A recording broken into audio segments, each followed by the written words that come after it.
Hello, my name is Ashlyn Baker, and today I'm going to be talking about the discrimination against transgender people. The first thing I would like to start off by saying is discrimination is a very real thing, and you do not understand it completely unless you've been put in that situation.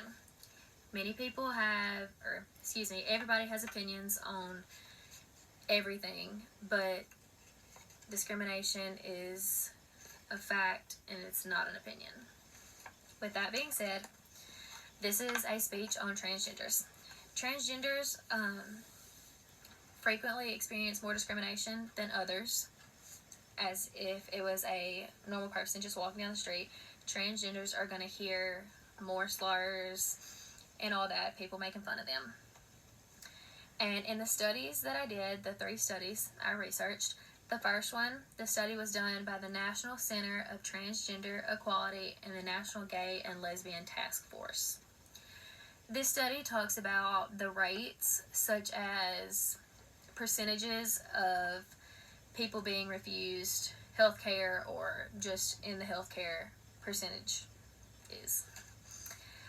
Some people, this percentage was 19%.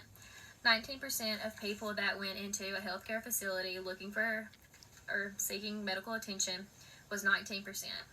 So 19% of the transgenders that went into these facilities were refused care. This one shocked me personally, this percentage. 50% of the care providers that were going to give the medical attention did not have any knowledge as to how they needed to attack the situation. Or handle the situation. And that was 50%. The next thing I would like to say was 2% were physically attacked. So 2% of the transgenders that went in seeking medical attention were physically harmed, physically attacked. And 28% were verbally abused. And as sad as it is, I've heard transgenders be physically attacked not physically attacked, verbally attacked, just walking down the street.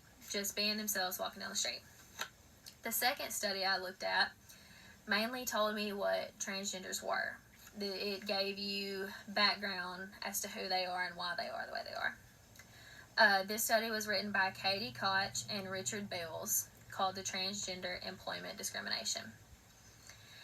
Transgenders, usually they are characterized with being transsexual, cross-dressers, or just transgender people. It usually means a transgender person means that their physical body did not match up with their psychological body. So on the outside, they were given one body, but in their head, that's not who they are. Also, transgenders are not homosexuals. Homosexuals are people that like the same sex. So me, a girl, liking another girl would be homosexual, or a male liking another male is homosexual. But transgenders change their gender and then they like the opposite gender of what they are now. So if a male went to a female who is now a female, likes males, so that's a transgender person. And the third study that I did was the study of suicide and suicide risk in lesbian, gay, bisexual, and transgender populations. Review and recommendations. This was by the American Foundation of Suicide Prevention. So suicide is, people have different opinions on suicide. You don't understand everything that entails suicide unless you've watched it, witnessed it, or been through it. So in my family, we have had problems with suicide before. We've actually lost family members to it, but so my family understands a little bit more than your average person that hasn't had somebody in their family. But you don't truly understand suicide unless you felt it within yourself, unless you've had problems with it. But a person standing on the outside, they like to say things such as, oh, they just don't know what they're doing now, they couldn't take the pressure, they couldn't handle the pain. But you do not understand what that means unless you've actually had a problem with it. Also in the study, they gave us a few more numbers, such as suicide rates. 1 in 30,000 males and 1 in 100,000 females seek gender reassignment surgery. So they were not content with the gender that they are, and they went and got reassigned. Also, 21% of transgenders were admitted to a psychiatric hospital or resulted in serious medical attention from attempting suicide. So when they attempted, they were put in a hospital or needed serious medical attention.